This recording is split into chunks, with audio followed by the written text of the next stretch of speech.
The morning the case breaks is colder than it should be for early spring, the kind of cold that hangs low over Cedar Run and settles into the bark of the cedars.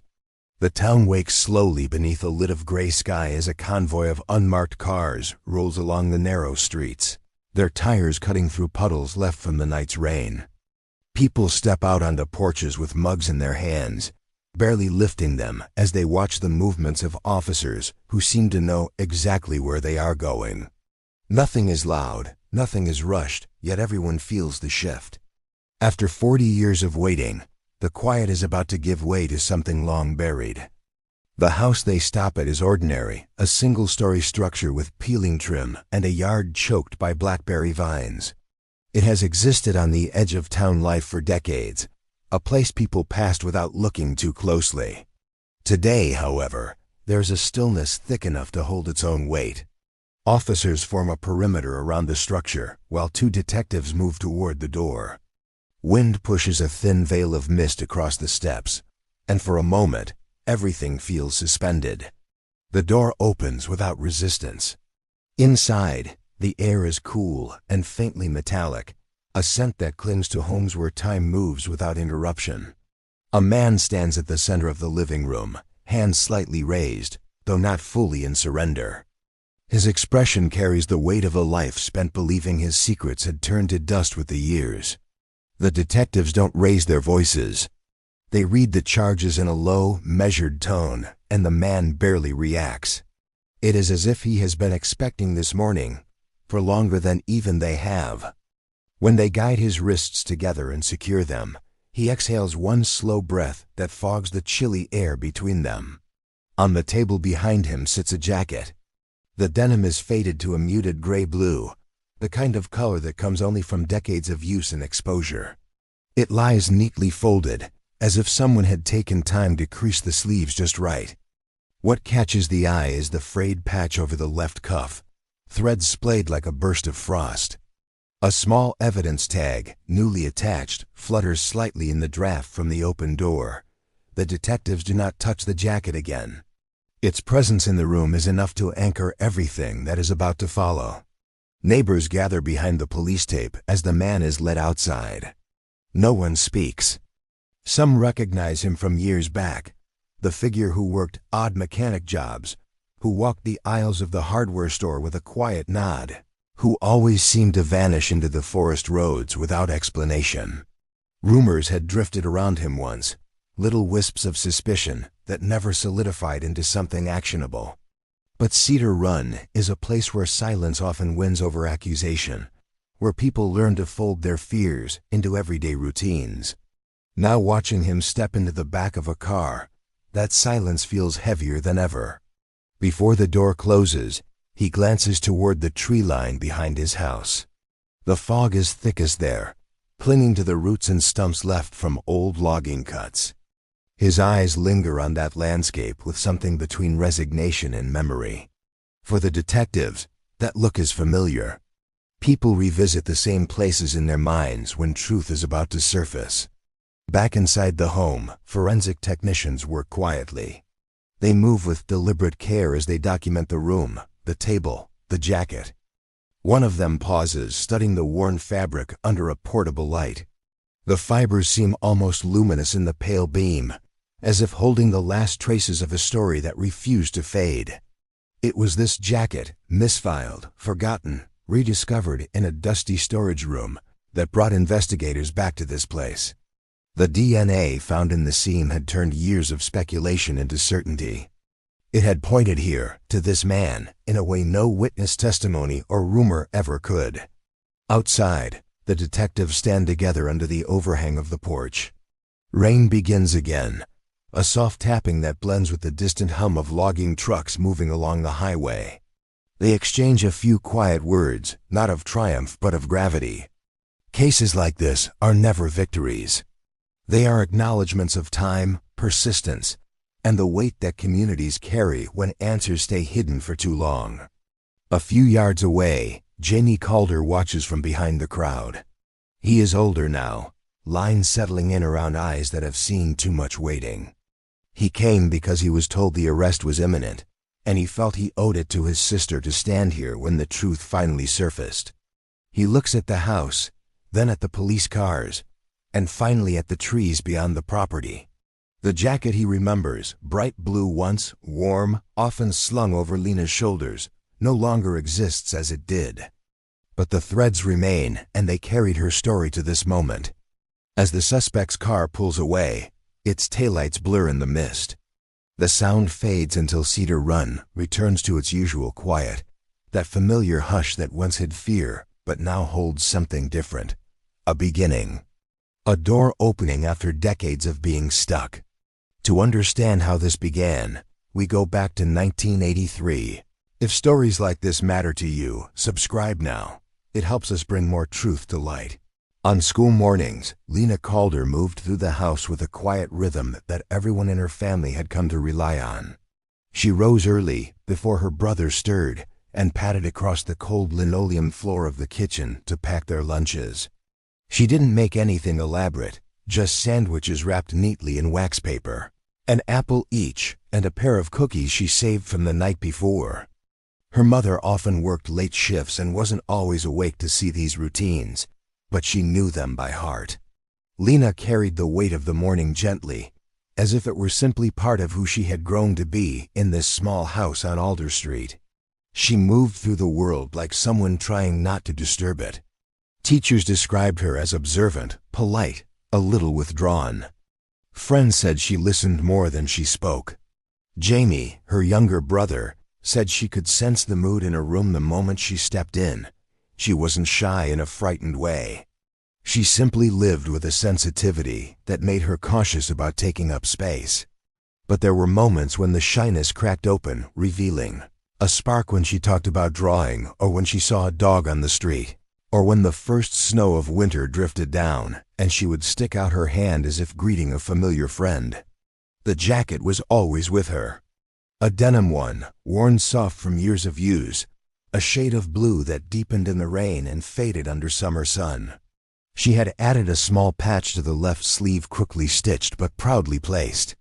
It wasn't fashionable or new, but on Lena it became something almost defining. Neighbors remembered the jacket better than the clothes underneath it. When they thought of her, they pictured the way she shrugged into it before stepping outside, tugging the cuffs over her hands to keep warm. It was her shield and her comfort, a small anchor in a life that sometimes felt unsettled. After school, when she wasn't helping her mother or watching Jamie, Lena disappeared into sketching. She filled the margins of notebooks with drawings of forest roads, cedar branches, the silhouettes of trucks hauling logs along Highway 6. Her lines were careful, patient, almost meditative. She rarely showed the drawings to anyone, but Jamie occasionally found them tucked under her school books. Whenever he asked why she didn't share them, she simply said, "They're not finished yet." He suspected she didn't mean the drawings. Despite her quiet nature, people in Cedar Run knew her. She worked weekends at the small market near the mill, stacking cans on shelves or ringing up purchases.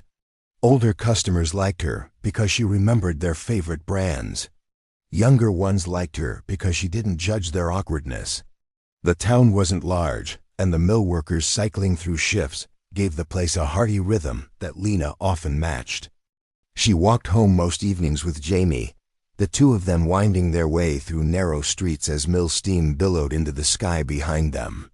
Life inside the Calder home was gentle, but marked by the strain of a family rebuilding itself.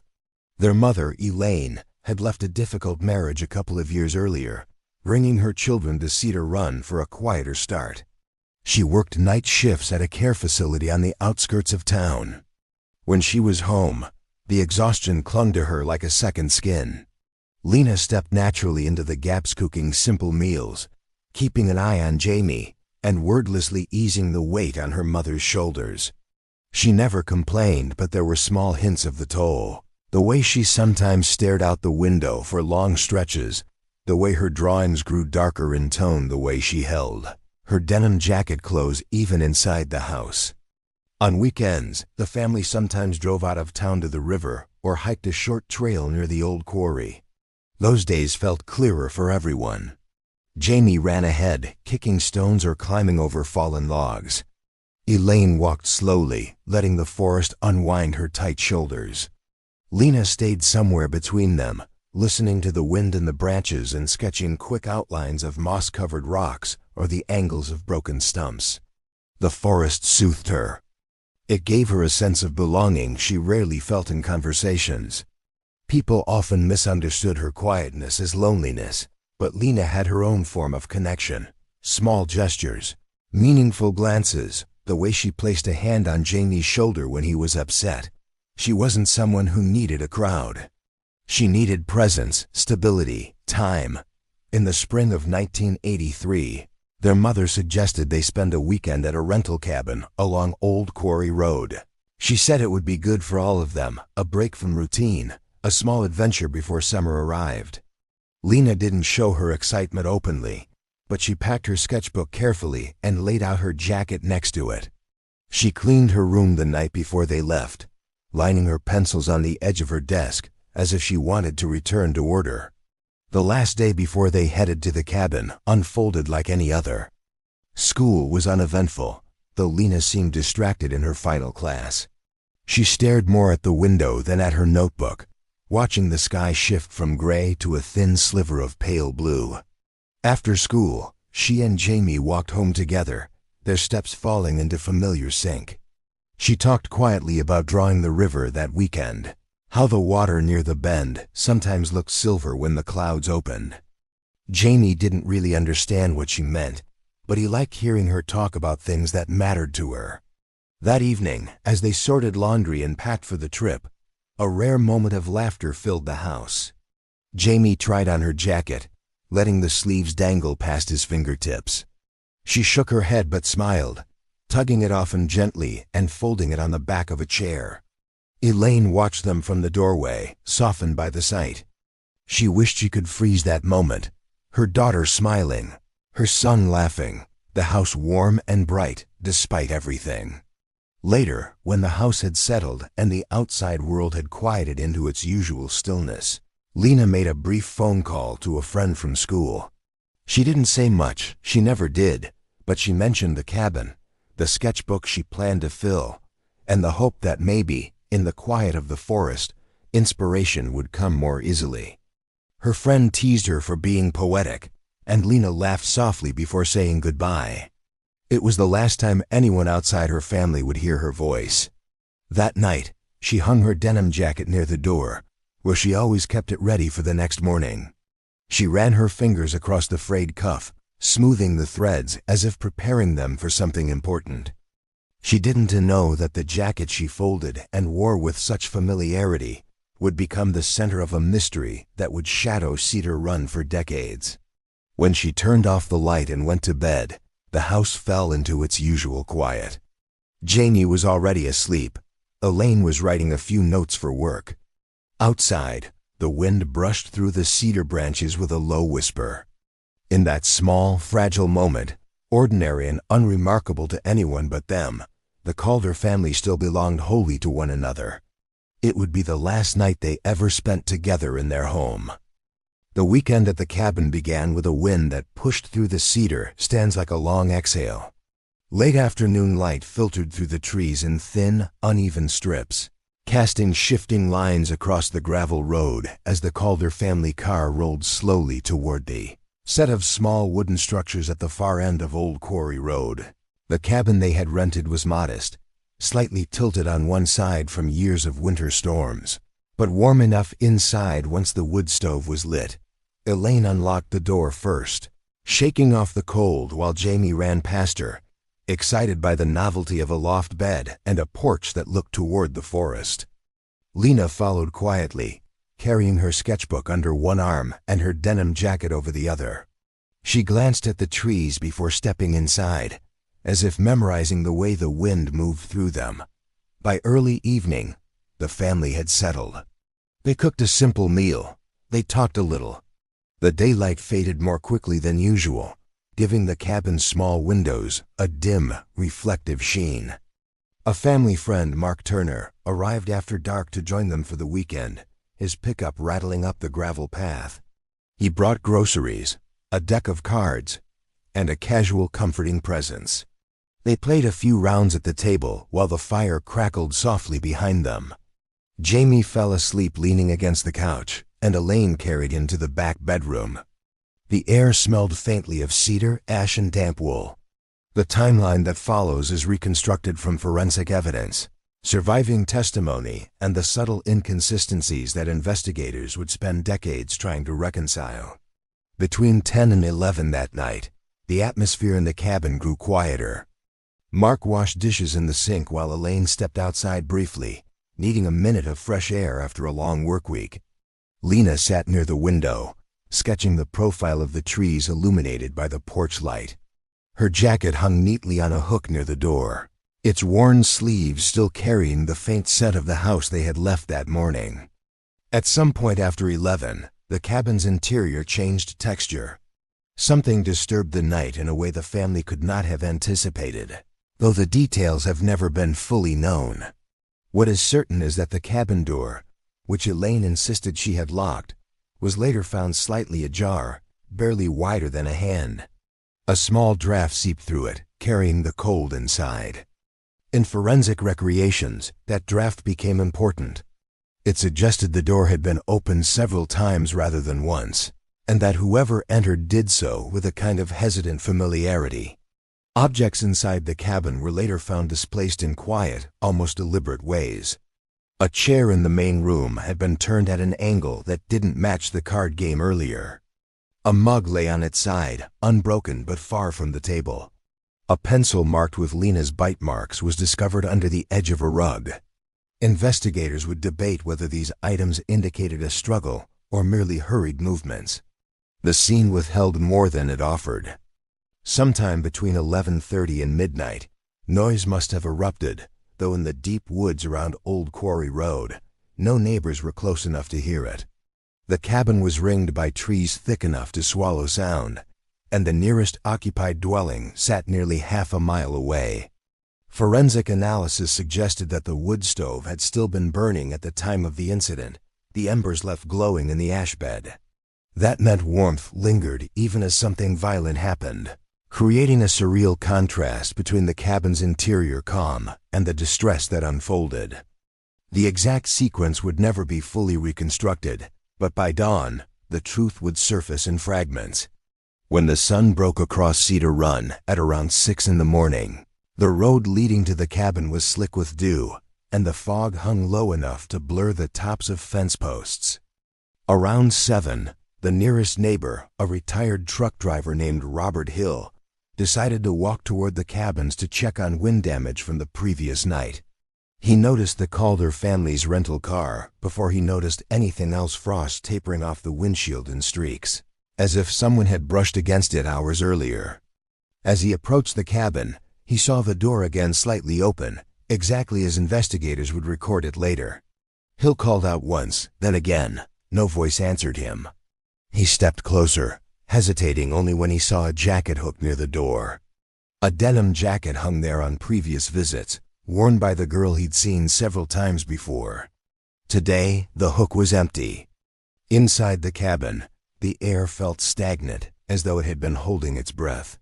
Hill stepped only 1 foot into the room before retreating, shaken by what he glimpsed in the shadow shapes on the floor that shouldn't have been still.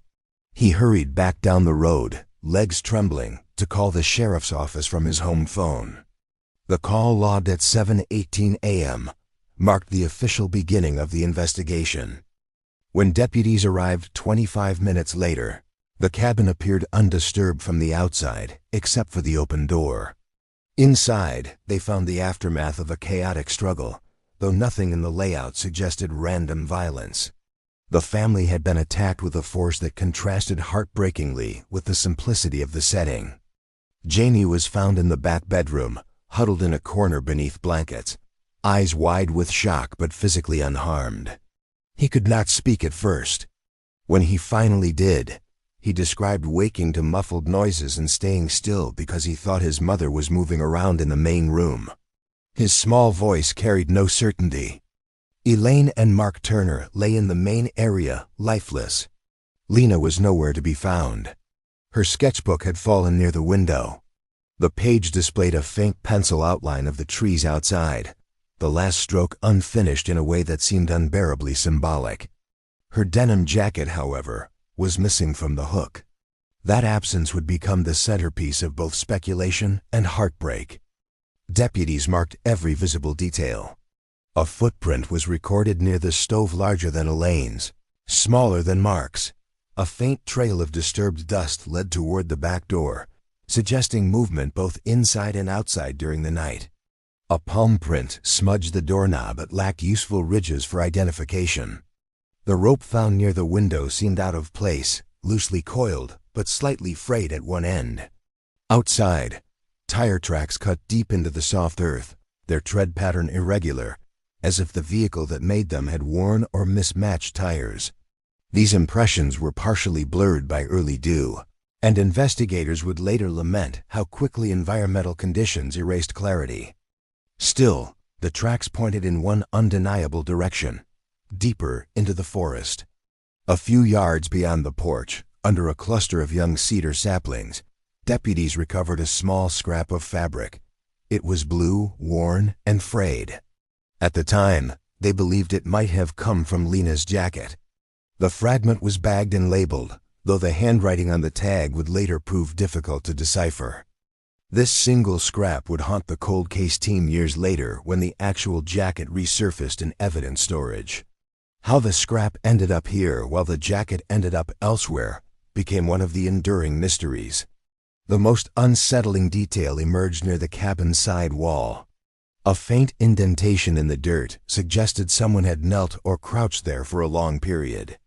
The soil was compacted in a way that implied weight and stillness, as though someone had been watching through the window for an extended time before entering.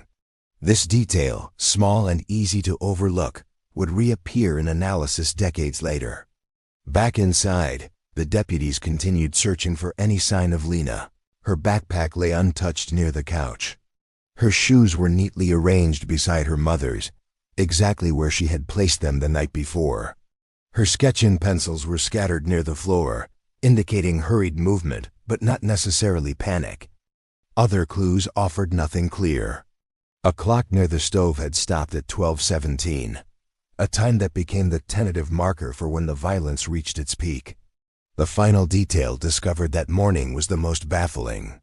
On the kitchen table, beside the half-played deck of cards, sat a mug filled halfway with cold tea. Fingerprint dusting later revealed impressions belonging to multiple people, including members of the family. But one faint print near the rim, smudged but present, belonged to no one in the home and did not match the eventual suspect's prints.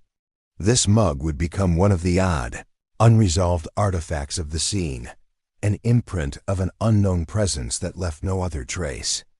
By midday, Cedar Run buzzed with the first rumors of the crime, though the fog still clung stubbornly to the road, making everything feel contained, muted, unreal.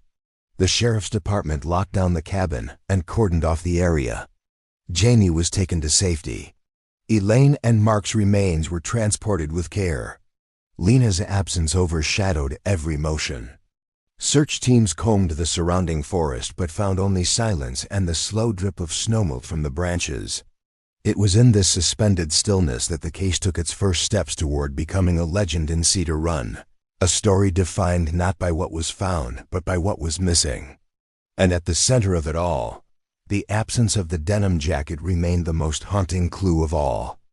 In the first weeks after the crime, the sheriff's office divided its attention between two urgent tasks: searching for Lena and making sense of the scene inside the cabin.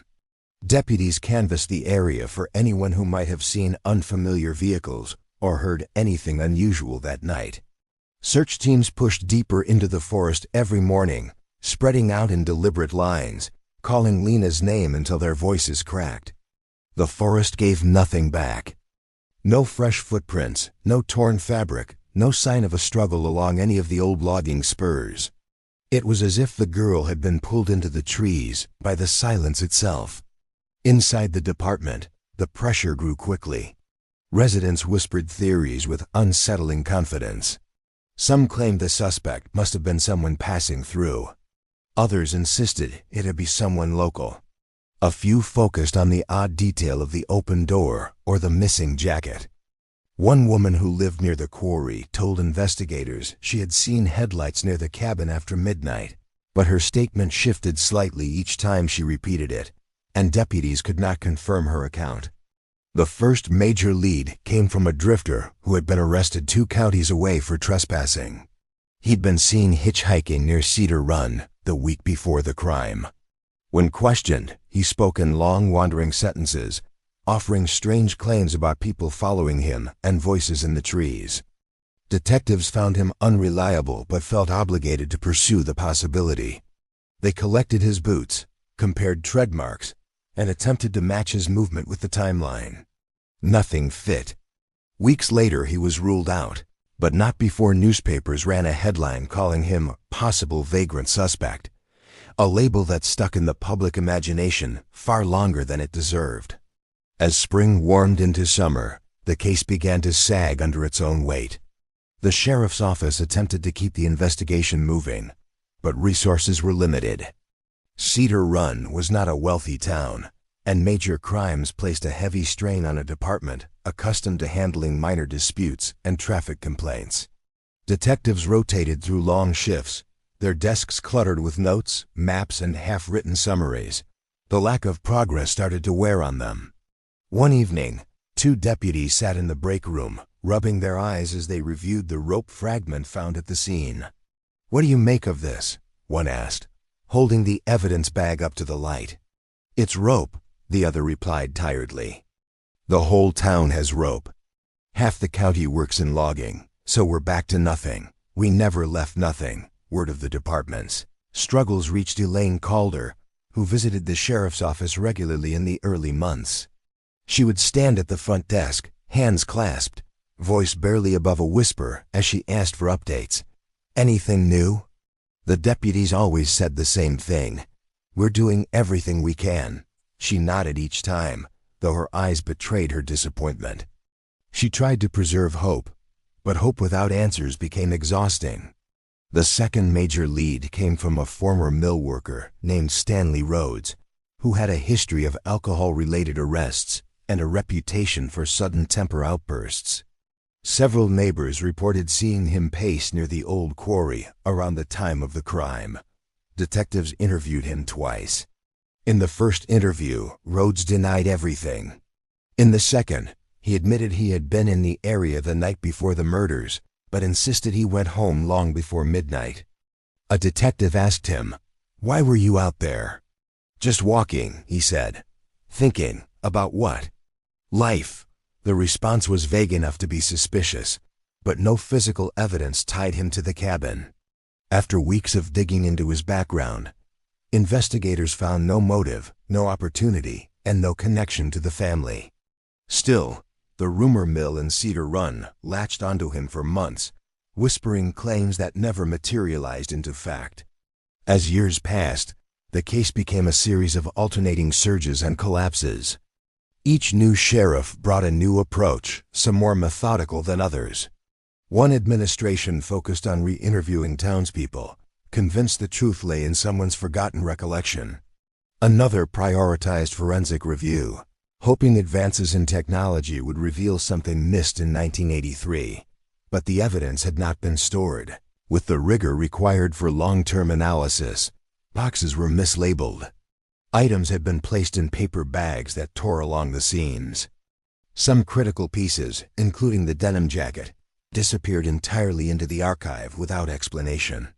A deputy once opened a file drawer only to find several items from the Calder case stacked beneath unrelated paperwork. "How did this get here?" he muttered. His supervisor shook his head. "Before my time," he said. "Maybe before yours, too." Media interest flared under particular circumstances. When partial remains were discovered in 1986 near Skagit Ridge, attention surged again. Reporters from regional newspapers swarmed the sheriff's office, asking if the remains were Lena's. The department released careful statements, unwilling to commit without confirmation. The eventual report described the remains as consistent with a juvenile, female, but deterioration made certainty impossible. Elaine received the news in a folded, controlled manner. Jamie, older but still young, asked if this meant his sister was gone. "We don't know," Elaine whispered. He didn't respond. He simply walked to his room and closed the door. Detectives returned to the discovery site with renewed urgency. They mapped the area, analyzed soil samples, documented tree growth since the early '80s. But the forest had done what forests always do: reclaim and reshape. Whatever clues lay there had been softened by time, weather, and the relentless cycle of decay. Nothing led investigators closer to a definitive answer. Over the next decade, the case drifted into a painful rhythm. Every year produced one or two tips, most of them vague recollections or anonymous calls hinting at someone's guilt. A man in a bar claimed he overheard a confession. A teenage girl reported that she once saw a suspicious van near the cabin. A retired mill worker said he'd always distrusted a certain mechanic. Detectives followed each lead dutifully, only to hit the same wall. No evidence, no consistency, no connection to Lena. In one of the more frustrating moments, a forensic consultant from another county reviewed the footprint cast from near the stove and concluded it had degraded too much to match reliably with any suspect's shoes collected over the years. "You're trying to pull clarity from a shadow," he said. "Sometimes a print is just a print." The detective who handled the evidence sighed. "It was all we had left," she said quietly. By the early '90s, the sheriff's office experienced a period of administrative turmoil. Budget cuts reduced investigative staff. Evidence storage expanded haphazardly, with boxes stacked wherever space could be found. Some deputies left for better-paying jobs in neighboring counties. Others stayed but grew weary of the town's constant murmur of expectation and disappointment. People wanted closure, and closure never came. Newspapers eventually shifted their tone. Early articles called the case tragic but solvable. Later ones referred to it as mired in uncertainty. By the mid-'90s, headlines read, "Cedar Run's lingering mystery shows no signs of resolution." Residents still talked about the case, especially on quiet nights when the mist settled thick over the treetops. But more often than not, they spoke in lowered voices, with resignation rather than hope. In the Calder home, the passage of time weighed heavily. Elaine aged rapidly, her face etched with the strain of nights spent wondering. Jamie grew into a teenager who avoided conversations about his sister. Whenever detectives came to the door for periodic updates, the tension was palpable. "Anything?" Elaine would ask. One detective looked down at his notebook. "We're still trying," he said. Jamie muttered under his breath, "Trying isn't finding." The detective didn't argue. He simply closed the notebook and left. Another promising lead surfaced in the late '90s when a man named Walter Briggs, recently released from prison, confessed to involvement in the case. His story unfolded in dramatic detail: how he supposedly met the family, how he entered the cabin, how he took Lena into the woods. Detectives listened, recorded, cross-referenced. But inconsistencies spread across his statements within hours. He described the cabin layout incorrectly, misidentified key objects, and contradicted known facts about the timeline. When confronted, Briggs admitted he had fabricated the confession after hearing the case discussed in a prison group. He offered a shrugging apology. Detectives left the room exhausted. Still, the confession renewed public attention. Reporters returned, headlines revived, and old suspicions resurfaced. The sheriff held a press conference, clarifying that Briggs was no longer under consideration. Cameras flashed. Microphones captured a single line from the sheriff that summed up the state of the investigation. "We chase leads because we must, not because they hold promise." By the early 2000s, the case entered a kind of suspended animation. Stored evidence grew brittle. Witness memories faded. Deputies who had once walked the crime scene retired or moved away. Lena's absence, once raw and overwhelming, transformed into a quiet ache in the community's identity. People still remembered the jacket, the sketchbook, the open door. But these details became more emblematic than evidentiary. Detective candidates assigned to the cold case file described the experience as stepping into a room where the air felt heavy. One said, "It's like inheriting someone else's failure." Another whispered to a colleague, "This case doesn't want to be solved." Yet they all tried, flipping through pages worn by decades of hands, hoping something, anything might stand out. Occasionally, a deputy would linger over the photo of the fabric scrap found under the cedar saplings. Its frayed blue fibers seemed to challenge the official assumptions about Lena's disappearance. If this scrap belonged to the jacket, how did the jacket later resurface elsewhere? Why hadn't search teams found more of it nearby? The questions built a sense of unease, but with no additional evidence, they remained questions. The longest silence fell between 2003 and 2010. During those years, the file sat mostly untouched except for routine inventory checks. The cabin was eventually torn down, reclaimed by moss and vines, leaving behind only the concrete foundation. The forest no longer whispered of violence. It absorbed it, covering each memory with another layer of growth. Cedar Run moved forward, not willingly but inevitably. In 2011, a young deputy assigned to clean old inventory shelves came across a box labeled only with a fading sticker. Inside were several items from the Calder investigation, mixed with unrelated files. She brought it to her supervisor with a frown. Wasn't this supposed to be archived properly? He sighed. In a perfect world.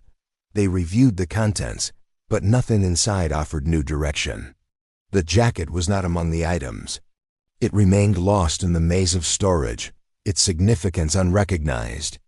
Over time, the official terminology shifted. Reports changed from active investigation to pending review. Eventually, a small stamp appeared on the cover of the main case folder. Cold, not closed, but no longer driven by momentum. The ink of this stamp seemed to dim the entire file. One detective, packing up her desk for retirement, placed a hand on the folder before she left. She whispered something no one else heard, then shut the drawer. The next morning, a different deputy sat at that desk. He opened the drawer, saw the file, and closed it again gently. And so the case lingered, suspended between memory and forgetting. Not because people stopped caring, but because time eroded every lead until only fragments remained. The final update in the logbook for that decade was brief and heavy with resignatino further actionable evidence. Case pending inactivity review. It was an ending defined not by certainty but by exhaustion, an investigation that did not collapse all at once, but slowly, quietly, like a house settling into the ground. Years moved through Cedar Run the way fog moved across the valley quietly, steadily, and without regard for the people living beneath it. After the investigation faded from public urgency, the town adjusted itself around the absence it could not fill. The Calder family lived within that absence every day, carrying it with them like something woven into the fabric of their lives. Time didn't heal what happened at the cabin. It simply layered over it, giving grief new shapes but never diminishing its weight. In the months following the murders, Elaine returned to work with a kind of deliberate numbness. She wore tiredness like an extra layer of clothing, something she carried from room to room in the care facility where she spent her nights. Coworkers spoke gently around her. Residents, even in their confusion, seemed to sense the heaviness in her presence. She didn't talk about the cabin or the investigation unless someone asked, and even then, her words were sparse. She did, however, write. At first, they were short notes on scrap paper lists of things she couldn't forget, details she worried the investigators had overlooked, questions she asked herself in the quiet hours before dawn. Over time, the notes turned into letters she never sent. Letters to Lena, letters to the detectives, letters to anyone who might someday read them and understand the way grief could stretch a person thin. Jamie watched her from the edges. He grew from a wide-eyed boy who flinched at sudden noises into a teenager who kept his feelings tucked deep inside. He struggled in school, not because he couldn't understand the material, but because the world around him often felt fragile, as if one wrong movement might cause it to crumble. Teachers described him as polite, sometimes withdrawn, always carrying a sense of distraction. When they asked about his home life, he answered with silence, the kind that reflected years of learning not to burden others. In the Calder home, photos remained in their frames, but time altered them. The colors dulled, the edges curled slightly. Dust settled in places Elaine used to clean twice a week. On the living room wall, the photo of Lena taken the year before her disappearance hung at a slight angle. No one adjusted it. It felt wrong to disturb the tilt, as if straightening it would erase some intangible connection to the past. As the 90s approached, Cedar Run changed in its own slow way. The mill reduced shifts, families moved out, and new ones didn't always move in. Shops closed earlier. Streetlights flickered without being repaired for weeks. There were nights when the road along the valley felt like a long, unbroken thread in the dark, illuminated only by the occasional truck headlights sweeping through. Journalists visited infrequently. Every few years, an anniversary brought a short article in the regional newspaper. Each one seemed to recycle the same phrases: unsolved mystery, ongoing investigation, community devastated. Elaine cut out every article, even when the information added nothing. She stored them in a binder beside the stack of letters she still wrote, but never mailed. Jamie entered adulthood slowly, cautiously. He worked odd jobs in the town, stocking shelves, loading lumber, cleaning the yards of elderly neighbors. The forest that once felt like a place of solace now felt haunted. When he walked along the river path at dusk, he sometimes imagined he heard the faint crunch of footsteps behind him, though he knew it was only the sound of his own fear catching up. He tried leaving Cedar Run once. He spent a few months in a larger city south of the valley, renting a small studio and working the night shift at a grocery store. But the noise of the city unsettled him. The movement of crowds felt unpredictable, the lights too bright, the pace too fast. He missed the stillness he'd always known, even though that stillness carried the shadows of his childhood. So he returned, and no one questioned his decision. People understood without asking. Elaine aged with a quiet determination. Her hair thinned, her steps slowed. But every year on the anniversary of Lena's disappearance, she placed a fresh wildflower at the base of a cedar tree near the old quarry road. Sometimes Jamie went with her. Sometimes he stood farther back, watching her outline against the mist. Neither spoke. Words would have felt like intrusions. As time stretched into a second decade, the case became less of a public topic. The investigators who had once worked it moved into other roles or retired. The evidence boxes sat in the archive, untouched except for routine inventory checks. Some deputies whispered that the case felt cursed, not because of superstition, but because of the weight it carried. A few even suggested the family should try to move on, though they never said it aloud in front of Elaine. In 1998, a small televised segment brought temporary attention back to the case. A reporter with a soft voice revisited the details, interviewing a former investigator who admitted on air that certain avenues had been overlooked. He hinted that improper evidence storage might have compromised key items. The segment ended with a shot of the cabin site, overgrown, quiet, almost peaceful. Elaine watched it alone in the living room. Jamie found her sitting in the dark afterward, the remote resting on her lap. He asked, "Are you okay?" She took a long time to answer. Then she said, "I just don't want her forgotten." Jamie lowered his eyes. "She's not forgotten." Neither said anything more. The two lived side by side for many years, connected by a grief that shaped the rhythm of their home, but didn't entirely erase its warmth. They had good days, birthdays with small cakes, evenings spent watching storms roll in across the valley, moments of quiet laughter when an old memory surfaced. But always, just beneath those moments, something unspoken lingered. As the 2000s began, digitization quietly swept through law enforcement agencies across the state. Records were scanned, evidence logs updated, and old cases were transferred into new systems. Cedar Run's sheriff's office participated only partly. Funding was limited, and prioritization favored current cases. But a slow shift had begun, even if no one realized it at the time. Elaine's health declined around the same period. Years of night shifts and chronic stress left her breathless on cold mornings. Doctors urged her to rest, but rest did not come naturally to someone who had carried worry as long as she had. She continued working until she couldn't anymore. Retirement did not bring ease. It brought long afternoons alone in the house, where each room seemed to echo something she couldn't bear to revisit. Jamie, now in his 30s, took on most of the household responsibilities. He kept the kitchen clean, maintained the yard, and helped his mother sort through old papers. He found pages of her letters, tucked into envelopes without stamps. He never read them. Some lines weren't meant for him. The scrap of fabric found near the cabin resurfaced in Jamie's memory from time to time. He once asked an investigator if it had ever been conclusively linked to the jacket. The answer was a gentle no. The lack of certainty gnawed at him. He began to study the old case files at the library whenever they were available for public viewing. He traced timelines, cross-referenced statements, pored over the maps of Old Quarry Road. He didn't expect to solve anything. He just needed to understand. One autumn evening, as he sifted through an old cardboard box of belongings, he found one of Lena's earlier sketches.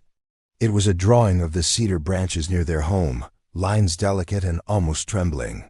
He held it for a long time, feeling the distance between the day she drew it and the moment he now lived in. He placed it carefully in a frame and hung it on his wall, opposite the fading family photo. By the time a new sheriff came into office in the late 2010s, Jamie was in his 40s and Elaine's strength had diminished further. She walked slowly, spoke softly, and spent much of her time near the living room window.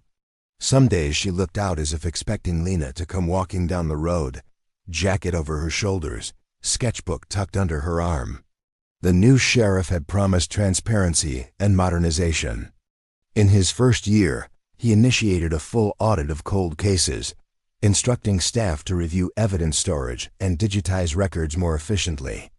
It was during this process that a young evidence technician opened a box with a faded label, one that had been moved so many times its handwriting was smudged into near illegibility. Inside the box, beneath a layer of unrelated documents, lay a paper evidence bag, creased, stained, but still sealed. The technician paused, lifting it carefully. Through the fragile paper, she saw the faint outline of folded denim. She didn't know the significance yet. She only knew it had been misplaced for decades. Later, when word reached Jamie that the sheriff's office was re-examining old materials with the help of new technology, something inside him stirred. He didn't dare call it hope. Hope was too sharp, too easily shattered. But he felt something loosen some small knot that had tightened over the years. In that quiet shift, the story began to turn, not with a dramatic revelation, but with the simple act of someone opening a forgotten file in a forgotten room. The evidence room in Northbridge County had always carried a faint smell of dust and cardboard, the scent of years stacked on shelves that sagged slightly in the middle. It was quiet there in a way that felt almost reverent. Rows of boxes bore labels fading into illegibility, ink smudged by handling, humidity, and time. For decades, little had changed in that space, until the sheriff ordered a full digital transition of cold case inventory.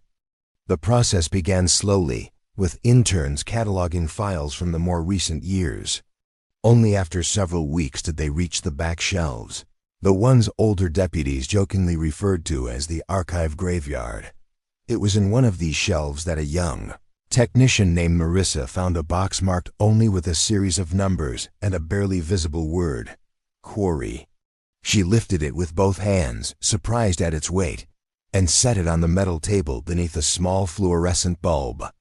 Inside were old documents, some crinkled, some yellowed at the edges. Beneath them lay a sealed paper evidence bag, folded twice over. Marissa paused. She had been trained to handle older bags with extra care. Slowly, she turned it over until she could read the faded writing on the front. It took several tries to interpret it. When the lettering finally made sense, she felt her pulse pick up. Calder case, possible jacket. She didn't open the bag herself. Instead, she carried it to her supervisor, who froze when he saw the writing. In all the years the department had searched for the jacket, it had never occurred to anyone that the missing evidence wasn't gone, it was simply buried in the wrong place. The bag was taken to the new forensic unit 2 towns over, where updated facilities allowed for better preservation and analysis. There, under careful hands, the seal was opened for the first time in decades. Inside lay a denim jacket, its once bright blue now muted with age. Dirt smudges stained the hemline. The patch on the left sleeve, stitched by Lena years earlier, frayed out like a starburst pattern. For a long moment, no one in the room spoke. It felt like touching time itself. The lab technicians began their work with a quiet purpose.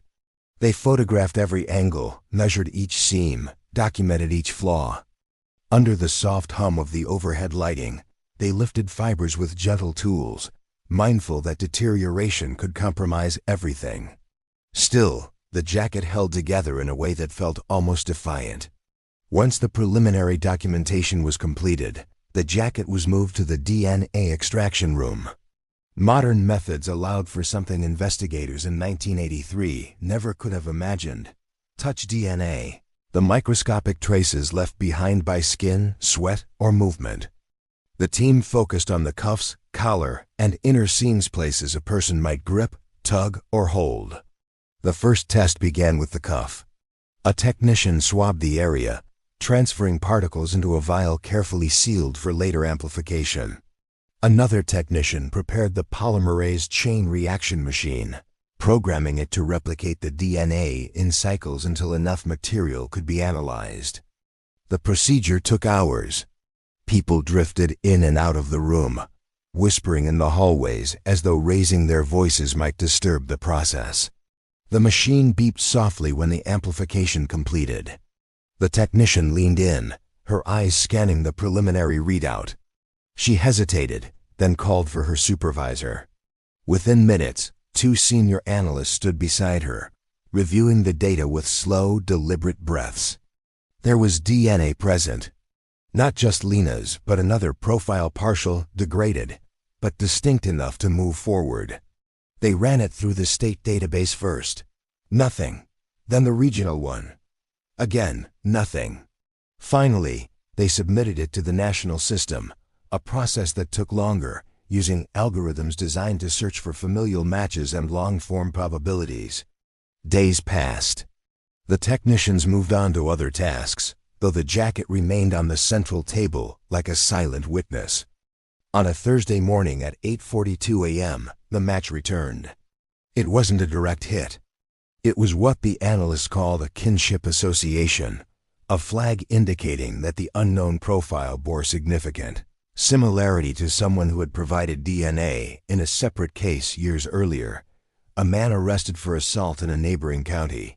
His name was listed, Roy Carlson. The degree of similarity suggested that further testing might confirm a direct link.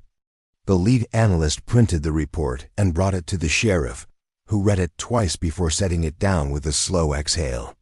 He had come into office with a promise of modernization, but he had never expected that promise to intersect with one of the town's deepest wounds. A task force formed immediately. They obtained a warrant for Carlson's DNA and brought him in for what they called a voluntary interview. Carlson arrived with a calm demeanor, his gray hair combed neatly, his hands steady. He answered questions politely, though never with more detail than necessary. He claimed he remembered the case, but insisted he had no involvement. When asked if he had ever owned a denim jacket or visited Old Quarry Road in the early '80s, he shrugged lightly and said, "Everyone in this county owns denim. And the quarry's been around forever." The swab was collected discreetly, sealed, and rushed back to the lab. This time, the match was direct. The DNA found on the inside cuff of Lena's jacket, preserved despite decades of mishandling and misplacement, belonged to Carlson with a statistical certainty too high to ignore.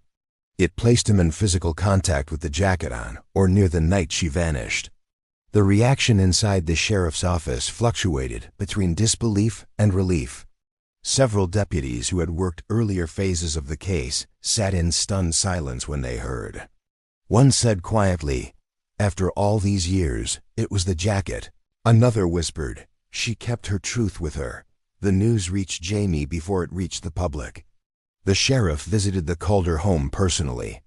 Jamie opened the door, his face weathered by decades of waiting. He guided the sheriff into the dim living room, where the old sketch of cedar branches hung across from the family photo. The sheriff spoke gently, choosing each word. He explained the discovery, the testing, the match. He said that while the jacket could not reveal everything, it told enough to point toward a suspect they could finally hold accountable. Jamie closed his eyes, resting his hand on the back of a chair. He didn't cry. He stood very still, as though absorbing a truth too heavy to carry all at once. "So it wasn't nothing," he said softly. "No," the sheriff replied. "It was never nothing," Elaine was told next. She sat with her hands folded, staring at the floor. When the sheriff finished, she lifted her head and whispered, "She always took care of her things. Even her jacket."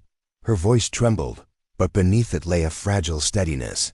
She wasn't sure whether this was the justice she had imagined. Justice after so many years felt unfamiliar, but it was something. It was movement. The public announcement came days later. The town reacted with a mix of shock, sorrow, and quiet vindication. Many had suspected someone local all along. Some were surprised it was Carlson, a man who had lived among them without drawing attention. Others said they weren't surprised at all, that the quiet ones were often the hardest to read. The discovery did not erase the pain of the past, but it cracked open a door that had been sealed for decades. The truth that emerged came not through confession or coincidence, but through a single piece of fabric carried through time by a young girl who never returned home. Hit the like button if you believe justice always finds its way. When officers approached Carlson's house for the second time, the air carried an unusual stillness, as though the trees themselves sensed the shift in purpose. The earlier visit had been quiet, polite, exploratory. This one was defined by certainty. Patrol cars lined the narrow street, their lights muted against the morning overcast. Neighbors peeked from windows, sensing that whatever peace had existed in this part of Cedar Run was about to change. Carlson opened the door before the detectives knocked. He stood framed in the dim interior, a man who had lived long enough to understand when denial would no longer protect him. His expression wasn't angry or panicked. It was weary, like someone who had outrun a storm only to find it waiting for him up ahead. When the detectives informed him that he was under arrest for the murder of Elaine Calder and Mark Turner, and for the abduction and presumed homicide of Lena Calder, he gave a faint, almost imperceptible nod. His hands trembled slightly as he held them out for the cuffs. As they led him down the front steps, a faint drizzle began to fall. Water collected on the brim of his jacket, sliding off in tiny rivulets. The crowd that had gathered spoke in hushed tones. Some seemed shocked. Others exchanged glances that suggested recognition, as though the truth had always hovered at the edges of their awareness, but had never taken form until now. Inside the sheriff's office, the booking process unfolded quietly. Carlson answered questions with the same mild politeness he'd shown during his earlier interview. He did not ask why. He did not request a lawyer immediately. He stared at the fingerprint scanner with an odd detachment, as though watching someone else's life being recorded. His attorney arrived later that afternoon, brisk and businesslike. She insisted on reviewing all evidence, questioning chain of custody, challenging every procedural step. But once the DNA report was placed in front of her, her posture shifted. She studied the numbers, the probabilities, the clear match between Carlson and the profile lifted from Lena's jacket. The certainty it provided pierced through decades of ambiguity. When she spoke to Carlson privately afterward, whatever passed between them seemed to drain the last trace of resistance from his demeanor. The pre-trial hearings drew residents from across the county. Some attended out of loyalty to the Calder family. Others came because they had lived with the weight of the case, its rumors and silences, for most of their lives. In those early sessions, Carlson rarely looked up. He sat at the defense table with a stillness that felt unnatural, his shoulders sloped, his eyes shifting only when the prosecution described the recovered evidence. The denim jacket was mentioned again and again, its preservation and rediscovery acting as a spine for the entire argument. Reporters filled the front rows, scribbling in notebooks. The judge maintained a calm authority, aware that this trial carried emotional significance beyond its legal boundaries. The attorneys moved methodically through each hearing. They reviewed timelines, introduced forensic experts, and recounted the difficulty of reconstructing events from so long ago. Every detail felt heavy, each piece of testimony revealing the cost of decades spent searching for answers. When the trial began in full, the courtroom was packed. The lighting inside was soft from the tall, narrow windows along the wall, letting in a pale wash of winter daylight. Dust drifted lazily through the beams, illuminated in a way that made time feel tangible. People sat shoulder to shoulder on wooden benches, hands clasped tightly, breaths held during important moments. The prosecution built its case slowly but confidently. They explained how the jacket had been found in a mislabeled box, how modern techniques allowed for touch DNA to be extracted, and how the resulting profile pointed directly to Carlson. They called forensic specialists who described the process with clear, measured language, ensuring the jury understood the strength of the match. One expert explained how the cuff's inner seam held the critical trace. She said it was an area consistent with someone gripping or pulling the jacket. She stated that degradation reduced clarity, but not statistical certainty. As she spoke, the jurors leaned forward, absorbing each word. They listened to the description of PCR, amplification, sequencing, comparative analysis. It became clear that science had done what memory, rumor, and intuition could not. The defense attempted to challenge the evidence storage errors, arguing that misplacement cast doubt on reliability. But their argument faltered under the weight of the DNA match. They suggested contamination, hypothetical mishandling, environmental degradation. The prosecutors countered with precise documentation, explaining each step taken to preserve the integrity of the sample once it was rediscovered. Bit by bit, the defense's arguments dissolved. When Jamie took the stand, the courtroom quieted further. He spoke softly, each sentence shaped by careful restraint. He described waking up in the cabin that night, how the sounds he heard frightened him, how he hid under blankets until he could no longer hear movement. He talked about Lena's jacket, how she wore it daily, how it symbolized something of her that remained steady even when their lives felt uncertain. The judge reminded him to speak only to what he remembered. Jamie nodded, gathering himself. His voice never broke, but something in it carried decades of weight. People in the room felt it, a tremor passing through the audience like a ripple.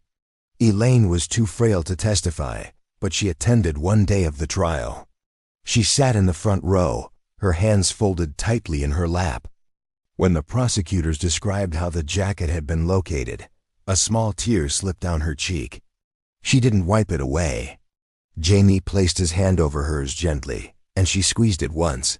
Carlson did not testify. His attorney advised against it. Throughout the proceedings, he sat with the same subdued expression, his eyes rarely meeting anyone else's. At one point, during a recess, he glanced toward the Calder family. The look lasted no more than a second, but something in it, a flicker of regret, recognition, or surrender, remained etched in the memories of those who saw it. Closing arguments offered the final contours of the story. The prosecution spoke of justice delayed but not denied, the importance of truth emerging even after decades. They emphasized that the absence of a body did not equate to the absence of a life, nor did it diminish the responsibility of the person who had taken it. The defense urged the jury to consider gaps in the timeline, the difficulty of prosecuting such an old case, the possibility that the DNA could have been transferred indirectly. But by then, the narrative had settled deeply into the jury's understanding. The verdict came after 2 days of deliberation. The courtroom filled once more, tension thick enough to feel. The foreman read the decision, guilty on all major counts. The words landed heavily, echoing through the stillness. Carlson exhaled, his shoulders sinking further, his last trace of defiance gone. Jamie closed his eyes. He didn't smile. He didn't cry. He simply breathed, for the first time in years without tightening his chest. Elaine bowed her head, whispering something to herself. Perhaps Lena's name, perhaps a prayer. Around them, the room remained quiet, as though honoring the moment by refusing to intrude with applause or noise. Afterward, outside the courthouse, pale winter light washed over the steps where people gathered in small groups. Some spoke in hushed tones about closure. Others looked toward the mountains rising beyond the valley, exhaling as though a long-held breath had finally been released. Detectives involved in the case reflected among themselves. One said, "It took time, but the truth waited with her." Another replied, "Sometimes justice is slow because it has to find its way through the dark." Their words carried a subtle reverence, acknowledging the years of uncertainty and the stubborn persistence that had brought them here. As the day faded, the courthouse lights glowed softly, illuminating the columns and the wreath of fog settling near the ground. Inside, paperwork moved from desk to desk, signatures marking the formal end of the case. It wasn't an ending that brought celebration. It brought something quieter, steadier, a recognition that justice, even delayed, could still honor the life of a girl who never had the chance to grow old. The jacket, now preserved in a climate-controlled case, remained the silent artifact that bridged past and present. It stood as a reminder of who Lena was, what she carried with her, and how even the smallest trace of her presence had guided investigators toward the truth. In the soft quiet that followed the verdict, Cedar Run felt different, not healed, but lighter, as though the town could finally step forward without dragging the weight of unanswered questions behind it. In the months after the verdict, Cedar Run moved with a slightly different rhythm. The fog still rolled through the valley each morning, settling along the roads and clinging to the cedar branches the way it always had, but something in the weight of the air felt altered. The silence that once carried the heaviness of unanswered questions now felt gentler, softened by the presence of truth. People walked with a bit more ease, their conversations shifting from speculation to remembrance. For Jamie, life didn't change overnight, but it changed in ways he could feel. The burden he had carried since childhood loosened, not entirely releasing him, but leaving enough space for breath. He found himself taking longer walks along the river, spending more time noticing the details. Lena used to sketch the arc of a fallen branch, the way sunlight broke through the clouds in narrow beams, the pale shimmer of early frost. He didn't know if healing was the right word, but something steady and quiet was growing in its place. Elaine lived long enough to see justice delivered, and in her remaining time, she carried herself with a calmer stillness. She no longer asked investigators for updates or gathered newspaper clippings. She no longer stared out the window with the same expectation. What lingered instead was a sense of finally understanding the shape of her daughter's story, the part that the world had struggled for decades to uncover. She passed away one winter night, peacefully, with a framed copy of one of Lena's sketches resting on the table beside her. The trial brought closure, but not erasure. The cabin was long gone, overtaken by cedar saplings and blackberry vines, yet Jamie visited the site once each season. He stood among the new growth, letting the air settle around him, feeling the distance between the past he survived and the present he now lived in. The pain didn't vanish, but it transformed into something quieter, something that allowed him to remember without drowning. He kept the jacket preserved exactly as the sheriff's office returned it, carefully encased, its faded fabric visible through the glass.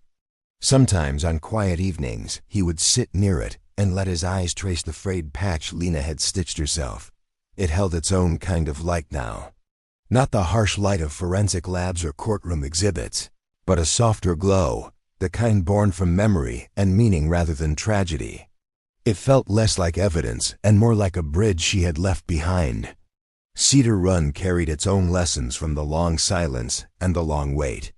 The town learned that answers don't always emerge when expected, that justice sometimes moves at a pace that feels unbearable, and that the smallest traces, threads on a cuff, fibers inside a sleeve, can hold the entire weight of a story. The legacy of the case was not defined by the horror of what happened, but by the persistence that carried the truth forward, person by person, year by year. In the final spring before the anniversary, Jamie visited the small cemetery where his mother was buried. Beside her stone stood a slender marker for Lena, placed after the conviction to honor the life that could no longer be recovered. He set a small cluster of wildflowers at its base, the same kind his mother once gathered from the roadside. The wind moved gently across the grass, carrying the scent of rain and cedar resin. For the first time, the quiet felt like a companion rather than a threat. He looked toward the hills and allowed a long, even breath to settle in his chest. The world hadn't returned to what it once was. It never could, but it had found balance again. A balance shaped by truth, shaped by memory, shaped by the soft resilience of those who refuse to let the story disappear. Which case should we tell next? Leave your suggestion below.